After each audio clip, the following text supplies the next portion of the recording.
Hello everyone, నేను మీ advocate Aditya మల్లెలాని, మల్లెలా global organisation నుంచి EB5 visa expert, immigration లా consultant.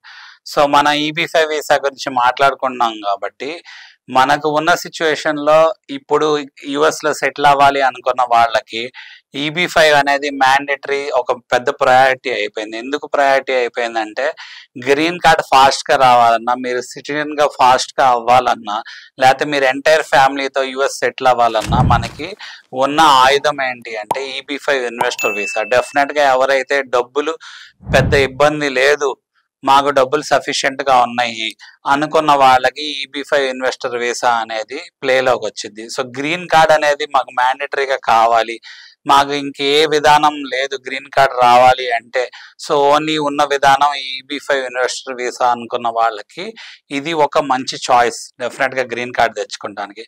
అలానే ఇది ఒక వాస్ట్ సబ్జెక్ట్ కాబట్టి మనం ఆల్రెడీ ఇంతకుముందు hundreds of videos EB5 investor visa గురించి యూట్యూబ్లో చేయడం జరిగింది. డెఫినెట్గా అందరూ ఆ వీడియోస్ కూడా చూడాలి. మనం ప్రీవియస్గా చేసిన వీడియోస్ అలానే ఇంకా చేయబోయే వీడియోస్ కూడా మీరు చూసి ఫాలో అయితే EB5 ఇన్వెస్టర్ వీసా గురించి మనకి సబ్జెక్ట్ అనేది క్లియర్ కట్గా తెలిసింది, ఎందుకంటే ఇది ఒక టెక్నికల్ సబ్జెక్ట్ కాబట్టి.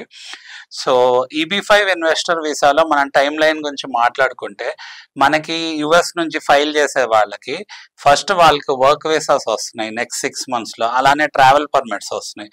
సో అలా 1.5 year to 2 yearsలో కండిషనల్ గ్రీన్ కార్డ్ అనేది వస్తాం జరిగింది.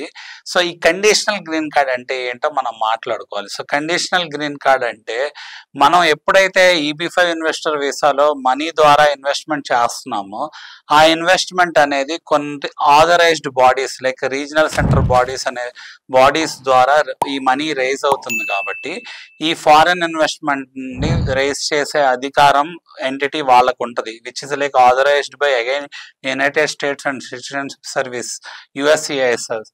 సో USCIS ఎప్పుడైతే వీళ్ళకి ఆథరైజేషన్ ఇచ్చింది కాబట్టి వీళ్ళు ఈ ఫారిన్ ఇన్వెస్ట్మెంట్ ఫండ్స్ని రేజ్ చేసి అక్కడ ఉన్న రియల్ ఎస్టేట్ ప్రాజెక్ట్స్ డెవలపర్స్తో టైఅప్ అయ్యి ఆ ఫండ్స్ని ఆ ప్రాజెక్ట్స్లోకి పంపించేయటం జరుగుతుంది. కాబట్టి ఆ ప్రాజెక్ట్కి కూడా అప్రూవల్స్ ఉంటాయి USCIS నుంచి. సో ఈ ఫండ్ మనం ఇన్వెస్ట్ చేసిన ఫండ్ స్టేజెస్ వైజ్గా వెళ్ళిద్ది. అఫ్ కోర్స్ ఏంటంటే ఎలా వెళ్ళిద్ది, ఎక్కడికి వెళ్ళిద్ది, అది డీటెయిల్గా ఏంటంటే ఫర్దర్ వీడియోస్లో కూడా మనం మాట్లాడుకుందాము.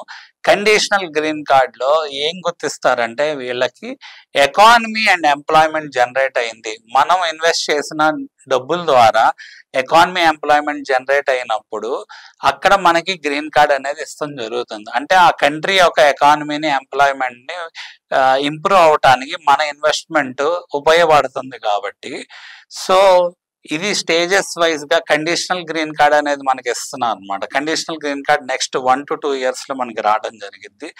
అయితే ఈ కండిషనల్ గ్రీన్ కార్డ్ వచ్చాక మనకి 2 years ఎండింగ్లో ఒక 90 days ముందు మనం రివోకేషన్ ఆఫ్ కండిషన్స్ అనేది ఫైల్ చేసుకోవాలన్నమాట. రివోకేషన్ ఆఫ్ కండిషన్స్ ఏంటి అంటే కండిషనల్ గ్రీన్ కార్డులో ఉన్న కండిషన్ ఏంటంటే మనం ఇన్వెస్ట్ చేసిన డబ్బుల ద్వారా ఎకానమీ ఎంప్లాయ్మెంట్ జనరేట్ చేశాము అని చెప్పేసి మనం ఇన్వెస్ట్ చేసిన ప్రాజెక్ట్లో వాళ్ళు అక్కడ ఒక ఆడిట్ చేసి అలానే దానికి రిలేటెడ్ ప్రూఫ్స్ అన్ని సబ్మిట్ చేయడం జరిగింది.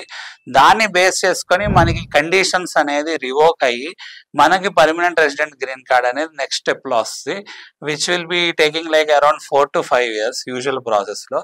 అక్కడి నుంచి మనకి సిటిజన్షిప్ వస్తుంది. సో సిటిజన్షిప్ రావడానికి ఎంటైర్గా మనకి 7 to 8 years తీసుకుంటుంది. అయితే మనకి కండిషనల్ గ్రీన్ కార్డ్ రాగానే మనం డెఫినెట్గా సిటిజన్షిప్కి ఫైల్ చేయొచ్చు.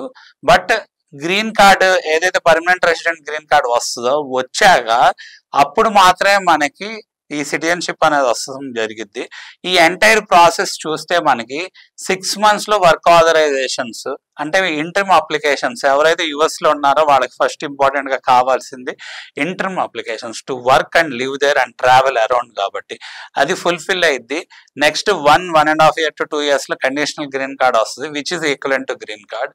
అలాగే ఎంటైర్ ఓవరాల్గా 4 to 5 yearsలో మనకి పర్మనెంట్ రెసిడెంట్ గ్రీన్ కార్డ్ వస్తుంది. ఓవరాల్గా 7 to 8 yearsలో సిటిజన్షిప్ వస్తుంది.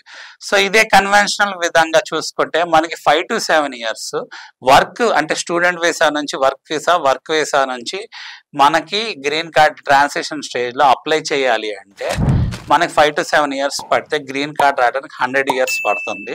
ప్లస్ సిటిజన్షిప్ రావడానికి ఆ గ్రీన్ కార్డ్ వచ్చాక 5 years తర్వాత వస్తుంది. సో ఇక్కడ ఉన్న సిచ్యువేషన్లో మనకి citizenship green card 5 to 7 years లో వచ్చేస్తుంది.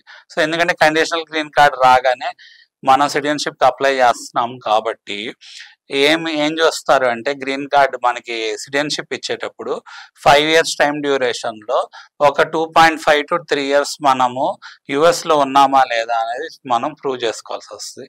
సో అది మనం చూపించగలిగే సిచ్యువేషన్ ఈ ప్రాసెస్లో ఉంటుంది కాబట్టి మనకి సిటిజన్షిప్ అనేది 7 to 8 yearsలో వస్తుంది. సో EB5 ఇన్వెస్టర్ వీసా ఒక అడ్వాంటేజ్ అది అనమాట. ఇంకా మన EB5 ఇన్వెస్టర్ వీసా గురించి అదర్ టాపిక్స్ ఏవైతే ఉన్నాయో అది మనం ఫర్దర్ వీడియోస్లో ఇంకా క్లియర్ కట్గా తెలుసుకుందాం. ఎవరైతే EB5 ఇన్వెస్టర్ వీసా చేసుకోవాలనుకున్నారో ఈ సిరీస్ మొత్తం డెఫినెట్గా ఫాలో అవ్వండి, ఫాలో అయ్యి చూసి తెలుసుకోండి.